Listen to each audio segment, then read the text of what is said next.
Bonjour, c'est Cédric. Alors cette semaine, je vais vous faire un point marché, je vais vous parler de l'or parce que l'or au mois de février, il a validé quelque chose de très intéressant. Je vais vous expliquer mon point de vue sur l'or, sur cet actif en particulier. On va faire aussi un point sur les marchés actions européennes et marchés américains. C'est plutôt pas mal ce qui se passe en ce moment. On va avoir enfin un mouvement de hausse, on va pouvoir respirer pour notre swing trading. Je vais aussi étudier un cas pratique, un trade que j'ai pris cette semaine. Je vais vous expliquer pourquoi j'ai pris ce trade, avec quel money management, ce que je visais en termes d'objectifs, pourquoi j'ai revendu là où j'ai revendu et quelle a été ma psychologie par rapport à ce trade. Vous allez voir que normalement, si vous êtes bien formé, tout simplement, vous devez avoir exactement le même genre de vision du marché et le même genre de comportement que ce que je vais vous expliquer sur ce cas pratique. Je vais ensuite vous présenter 4 actions qui ont été retournées par nos screeners cette semaine et je vais vous expliquer pourquoi certains sont des bons trades, d'autres un peu moins, et les éléments qu'il faut vraiment voir tout de suite pour pouvoir reconnaître des bonnes opportunités. On commence tout de suite. Alors on commence notre point marché par une analyse de l'or coté en dollars et ensuite de l'or coté en euros. Donc là, l'or coté en dollars, on se rend compte que le mois de février a donc clôturé au-dessus du pivot. Donc vous voyez que là, d'un point de vue strictement technique, on est venu chercher le support, on est venu casser à la hausse le biseau chartiste. Ici, on avait un petit pivot qui a été lui aussi cassé à la hausse, alors que vous voyez que les précédents n'ont jamais été cassés à la hausse en clôture. Donc là, on a un signal clair que le marché de l'or est en train de rebondir et que donc tout simplement les investisseurs sont en train de rentrer à nouveau sur l'or. En tout cas côté en dollars. Alors maintenant sur l'or côté en euros, là on a le petit pivot que j'avais mis en avant dans une précédente vidéo, hein, la vidéo du mois de janvier quand on avait assisté à la cassure de ce pivot. Ce pivot, donc cette cassure a été validée au mois de février. Là on va voir si en mars on a le plus large pivot donc de ce double creux, hein, qui est une figure d'inflexion et là elle est construite sur plusieurs années. Si on valide à la fin du mois de clôture au-dessus de ce niveau de pivot, effectivement on aura un signal de reprise à moyen long terme que l'or que le marché de l'or redevient haussier et redevient à la faveur des investisseurs. Ce qui, a priori, n'est pas très rassurant puisque l'or, je le répète souvent, il a deux casquettes. La casquette inflationniste, donc corrélée au marché des matières premières. Or actuellement le marché des matières premières il est en chute libre, donc c'est pas du tout la vague d'inflation, on n'est pas dans un cycle inflationniste et c'est pas ça qui fait monter l'or. Ce qui fait monter l'or, c'est les incertitudes envers la structure du système économique actuel et donc il y a une défiance envers tout simplement les décisions qui sont prises par les banques centrales mondiales et donc les investisseurs n'ont pas grande confiance envers ces décisions, donc c'est pour ça que le marché de l'or redevient intéressant, surtout que la rémunération de la monnaie papier, ce qu'on appelle des fiat currencies, c'est plus rémunéré en fait, hein. On est sur des taux qui approchent les zéros, donc l'or redevient en soi une forme de monnaie qui remplace la monnaie papier. Effectivement, l'or n'est pas rémunéré, mais la monnaie papier n'est pratiquement plus rémunérée actuellement. Donc ça devient tout simplement une solution d'échange. Ensuite, on va passer rapidement sur les bons du trésor à long terme. Donc le pivot que je vous en avais parlé au mois de janvier. En février, donc il a été cassé. Là, vous voyez ce petit pivot, bim, il a été cassé à la hausse. Donc on a notre signal. On est dans un marché haussier depuis 2008, il y a beaucoup de volatilité, hein, sur cet actif. C'est beaucoup moins volatile, encore une fois, que le marché des actions, mais les fluctuations sont assez volatiles. Vous voyez que là, on est clairement dans un trend haussier. Donc les obligations d'État à long terme américaines sont en hausse. On va maintenant passer aux indices. Alors tout ça, hein, c'est en données mensuelles, une barre égale 1 mois. Alors en mensuel sur le DAX, vous voyez que le support au mois de février il a été sauvé et que là on est en train d'effectuer un potentiel rebond. Donc si je passe en hebdomadaire on a un petit pivot ici qui est bien mis en avant. Il n'a pas été cassé encore en fin de semaine. On verra au cours des prochaines semaines s'il est cassé. S'il est cassé, ça nous donnera un signal de hausse sur le DAX. Je repasse en mensuel et on va passer maintenant sur le CAC 40. Le CAC 40 lui aussi, il a sauvé notre fameux support à long terme dont j'arrête pas de parler depuis plusieurs mois, hein. J'en ai beaucoup parlé sur la deuxième partie de l'année 2015, j'en continue à en reparler. Vous voyez que là on a un doji, une longue mèche, on est venu chercher très bas et en clôture du mois de février, on est venu bien clôturer au-dessus du pivot. Donc la tendance ici qui est haussière, elle a plus lieu d'être. on est dans un range, mais on n'est pas non plus entré dans un marché baissier. Ce pivot a été sauvé. Donc là, en principe, le mois de mars, il est plutôt dans une réaction de rebond. On va regarder maintenant ce qui se passe en hebdomadaire. En hebdomadaire, on est venu clôturer au-dessus du petit pivot ici. Donc là, ça signifie tout simplement qu'on rentre à nouveau dans un flux acheteur. Et les objectifs sont ici et ici. Donc c'est deux niveaux, hein, c'est deux niveaux de résistance. Ensuite, sur le Nasdaq. Alors sur le Nasdaq, je rebascule en mensuel. Hop là, en mensuel. Idem, le niveau de support à moyen, long terme. À long terme, il n'a pas été cassé, donc on n'est pas dans un marché baissier. On a un beau doji qui est réalisé au mois de février. Là, on est en train de repartir à la hausse. L'objectif, bah, c'est là, c'est le dernier plus haut historique. Donc on est dans une situation de rebond des marchés actuellement pour le mois de mars. Et en hebdomadaire, on se rend compte que notre pivot, il a bien été cassé cette semaine, donc flux acheteur. On a deux objectifs là que normalement les opérateurs vont réagir sur ces deux objectifs. Donc c'est deux niveaux de résistance. Le SP500. Je rebascule en mensuel. Vous voyez que c'est toujours, on effectue notre analyse sur plusieurs unités de temps pour avoir les confirmations ou affirmations des pivots qui sont cassés. Hein. Donc là, en mensuel, on est toujours dans un gros range. On n'est plus dans un marché aussi, mais non, on est dans un marché en range. Vous voyez qu'on évolue de manière latérale.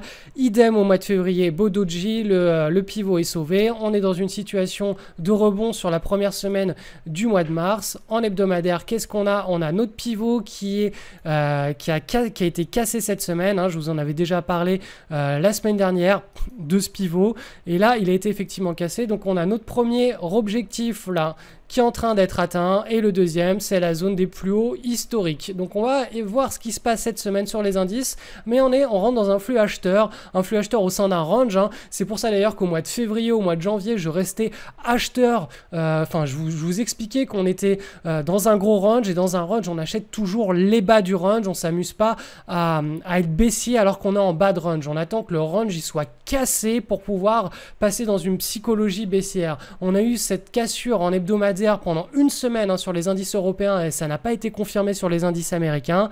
Donc pendant une semaine, je vous ai dit, ça peut être intéressant de recommencer à screener les marchés à la baisse plutôt qu'à la hausse. Et la semaine d'après, on a repris le pivot. Donc là, on est toujours dans une logique de rebond des marchés au sein d'un grand range. Je sais que je me prends des commentaires, des mails comme quoi... voilà, le marché est baissier, etc. Non, le marché, je suis désolé, d'un point de vue strictement technique, hein, il est vraiment en range. Hein. Il n'y a pas lieu d'être dans un marché baissier quand on a un gros support à moyen long terme comme ça, qui est respecté et sur lequel on dessine un point d'inflexion et on vient rebondir. Voilà, donc ça c'est la première chose. Deuxième chose, je voulais simplement vous dire, parce que j'ai eu des questions dans ce sens. Donc oui, il faut recommencer à bien screener ces marchés chaque soir. De toute façon, il faut le faire tout le temps. Mais là, actuellement, du côté haussier, on ne sait pas si là, ce range, il va pas nous libérer un nouveau bull market. On n'en sait rien du tout. On ne sait jamais, on ne lit pas dans l'avenir. Donc, vous respectez votre routine chaque soir, vous lancez les screeners et quand vous avez des belles opportunités, bah, vous prenez le trade. Je vais vous présenter un trade dès maintenant là que j'ai pris cette semaine. C'était une petite sonde, je vous explique tout ça maintenant. Donc si vous suivez ces vidéos hebdomadaires chaque semaine, vous devez savoir que depuis 2 mois, je ne prends pas de position. Je vous recommande de rester cash et d'être très attentif donc à ce qui se passe sur les marchés pour éviter de prendre des mauvais trades. Là, ce qui s'est passé, c'est que vendredi dernier, la dernière vidéo hebdo, je l'ai faite suite à la clôture du jeudi soir parce qu'on était censé avoir une maintenance sur ProRealTime pendant le week-end. Donc vendredi, ce qui s'est passé, c'est qu'on a eu cette séance. On a eu cette séance ici de haut sur cette action. Donc cette action m'a été ressortie par mes screeners le week-end dernier. J'ai pas pu vous la présenter dans la vidéo hebdo de la semaine dernière. Pour moi, c'était une très belle pattern. On avait les bandes de Bollinger qui se resserraient bien comme il faut. On avait ici, avant la cassure, des volumes en forte augmentation. Encore une fois, avant la cassure, des volumes en forte augmentation. On avait la cassure qui était bien propre avec une clôture au-dessus du pivot. On avait du momentum au préalable. La pattern était relativement propre. On avait notre micro-base. Donc moi, je me suis dit, bon, le marché est en train de rebondir. On a tous les On arrive en fin de mois, hein, donc on arrive vraiment en fin de mois. Tous les indices ont validé le support moyen terme, donc on est dans une situation de rebond potentiel. Donc je vais prendre ce petit trade. Alors sur le bas de mon money management, hein, moi mon money management il s'étale de 0,5% à 1%. Donc vous ça peut être moins ou plus, c'est en fonction de votre psychologie hein, par rapport à ce que vous êtes prêt à encaisser en termes de volatilité sur votre portefeuille. Donc j'ai pris ce trade sur le bas de mon money management. Qu'est-ce qui s'est passé? Donc j'ai pris la position le lundi, donc sur la validation, hop, on a cassé par le haut. J'ai pris le trade, mon stop était ici, je visais ce niveau-là qui est le R1 pour revendre la moitié de ma position. Pourquoi? Parce que dans un marché en range, on va pas chercher des gros home run, hein, des grosses tendances, parce que il y a très peu de probabilité pour que ça se mette, pour que ça se développe. Donc on va chercher déjà un premier petit objectif pour tout simplement pour grappiller un premier profit.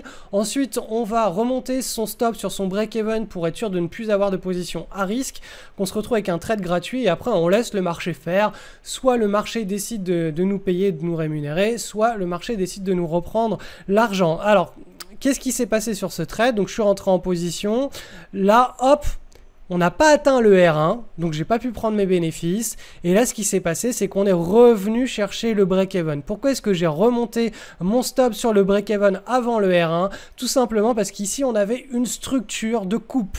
Alors ça, c'est enseigné dans ma formation Transformer ses pertes en gains qui s'appelle TPG. C'est vraiment très très important de maîtriser les différentes stratégies de coupe. En fonction de ce qui se passe sur les marchés, en fonction de comment se développe un mouvement, vous allez avoir 4 paysages boursiers possibles. Et il y a une stratégie par paysage boursier.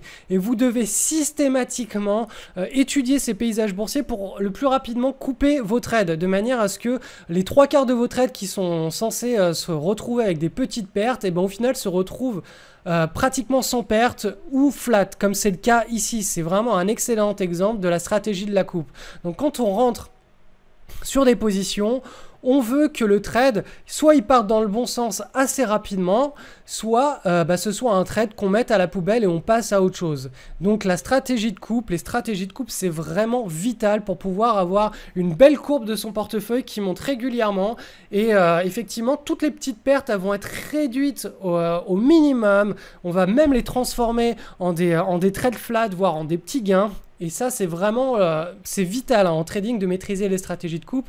Donc, je vous recommande d'aller voir sous cette vidéo. Il y a un lien et des vidéos dans lesquelles je vous explique en quoi ça consiste, hein, les stratégies de coupe. D'ailleurs, il y a une offre en ce moment. Hein, je fais une petite offre de quelques heures là-dessus. Donc, c'est vraiment le moment de vous former aux stratégies de coupe. D'autant plus que là, on est en train de rebondir. Donc, on va avoir des nouveaux trades qui vont ressortir sur nos screeners. Et il va falloir vraiment être très attentif au coup pour pas se retrouver avec une succession de petites pertes si le marché est trop choppy, hein, avec trop de volatilité, trop de faux signaux. Hein. Les stratégies de coupe, ça permet véritablement de neutraliser le plus rapidement son risque et d'avoir le moins de pertes possible sur son portefeuille tout en laissant sur les bons trades suffisamment respirer le trade pour qu'un gain significatif se mette en place. Ensuite, qu'est-ce qu'on avait d'autre comme action cette semaine? Alors, je vous ai mis en avant, alors cette action-là, elle était en hebdomadaire. Vous voyez qu'en journalier, on a très peu de liquidité, on a des trous de cotation, donc c'est pas intéressant. Simplement, cette action est ressortie sur un screener en hebdo et vous voyez qu'en hebdo on avait une structure qui était vraiment sympathique, on avait cette belle base, les volumes qui revenaient, on avait un momentum au préalable et là on avait donc notre cassure. Le problème c'est que quand on a ça en hebdo, on va voir ce qui se passe en journalier pour voir si on a quelque chose de bien propre ou pas. En journalier c'était propre mais pour moi ça manquait beaucoup trop de liquidité pour qu'on puisse mettre en place un trade, en tout cas quand on a un portefeuille qui est assez significatif. On veut des titres qui sont liquides pour avoir une contrepartie en face pour que quand on rentre, on ait suffisamment d'acheteurs et de vendeurs hein, qui soient là pour nous fournir le nombre d'actions sans que notre propre opération elle se répercute sur le marché et que donc pour que notre ordre ne fasse pas le marché en fait, pour qu'on ne soit pas ceux qui poussons à la hausse trop fort les marchés. Ensuite, le titre Bélier. Côté sur Euronext Paris. Alors celui-ci, c'est en hebdo, voire même en mensuel de mémoire. Voilà, on a cette très large base avec la tentative de breakout qui a lieu cette semaine. Vous voyez qu'on a les volumes qui arrivent. On va carrément le passer en mensuel. Alors c'est une pattern qui a très long terme.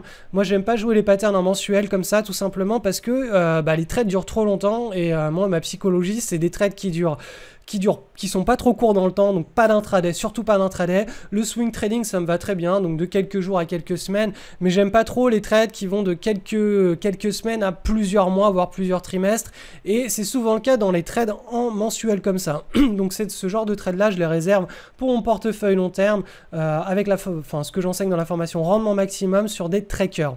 Donc là, bref, on a ce signal sur cette action donc française cotée sur Euronext Paris qui risque de nous relancer un beau rallye en 2016 si à la fin du mois de mars on a ce signal qui est validé, en tout cas en hebdomadaire.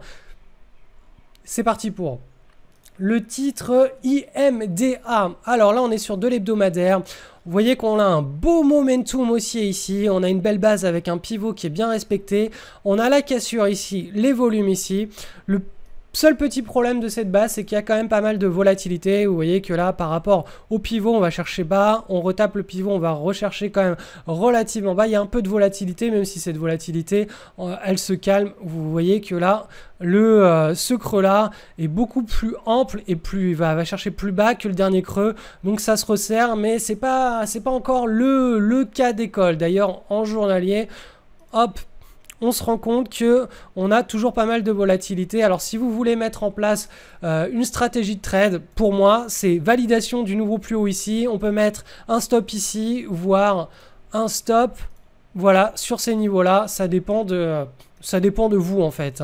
Et encore une fois, on est dans un marché en range, donc si vous prenez ce trade, neutralisez vos trades au R1 ou avant si vous avez des stratégies de coupe, ce que je vous recommande, surtout en ce moment.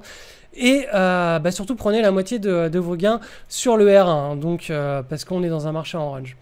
Dernière action que je vous présente cette semaine, c'est le titre ITL coté sur Euronext Paris. Donc on va l'analyser d'abord en hebdomadaire.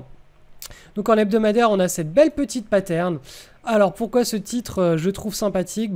Belle petite pattern, ça se réduit bien sur la fin, on a ce breakout avec des volumes qui sont exceptionnels. Vous voyez qu'on n'a pas eu de volume comme ça depuis pratiquement bientôt, peut-être pas un an mais 8 mois.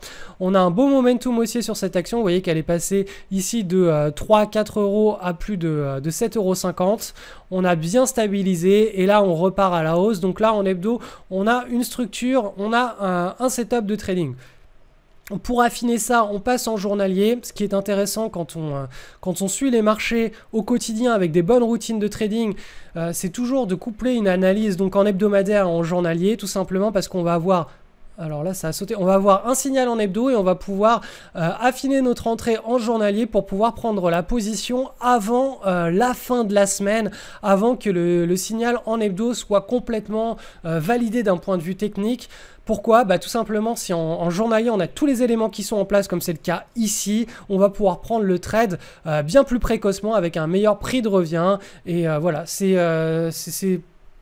tout ça, c'est expliqué hein, dans mes formations, j'explique tout ça semaine après semaine, j'essaye de vous expliquer ça de manière la plus claire possible. Donc utilisez bien deux unités de temps différentes. Regardez bien ce qui se passe sur les indices pour avoir une notion du money management que vous allez devoir appliquer sur les marchés. Est-ce qu'on est dans un beau marché haussier, dans un range ou dans un marché baissier? En fonction de ces trois états, vous allez choisir d'être agressif, d'être défensif ou d'être carrément cash sur des trades haussiers en tout cas. Et ensuite, quand vous sélectionnez vos trades, n'hésitez pas à regarder ce qui se passe en hebdomadaire, en journalier, analysez bien les volumes. Soyez très sélectif sur la qualité des patterns hein, que vous tradez. J'ai une formation qui est complètement dédiée à ça, qui s'appelle Entrer au bon moment. Le titre est peut-être pas forcément bien choisi pour cette formation parce que l'intégralité de cette formation est dédiée à la reconnaissance des bonnes patterns, c'est-à-dire que quand on se retrouve avec un screener qui a 50 actions et qu'on screen plusieurs marchés, qu'on se retrouve à devoir balayer visuellement peut-être 100 ou 150 actions, Ça va certes très vite, mais sur 100 ou 150 actions, être capable d'en trouver, enfin de reconnaître la pépite ou les deux pépites qui sont vraiment bonnes, qui sont vraiment des cas d'école, ça se travaille. Il faut une grille de lecture avec tous les points qui doivent être validés. Et tout ça, je vous l'enseigne dans la formation Entrée au bon moment. Donc n'hésitez pas à aller voir sur mon blog, hein, sur mon site internet dans la partie formation. Je vous explique tous les concepts de base de mes différentes formations. Et effectivement, après, si vous voulez aller plus loin et prendre les choses plus au sérieux parce que vous décidez véritablement de prendre du temps pour vous former au swing trading et de mettre en place une routine de trading, formez-vous, vous allez économiser énormément de temps et ça va vous faire passer directement au stade supérieur. Après, si vous voulez pas trader de manière rigoureuse et sérieuse et que vous n'êtes pas prêt à franchir le cap, c'est pas la peine d'aller investir dans des formations payantes, ça viendra beaucoup plus tard si vous en avez l'envie. Et donc bref, voilà.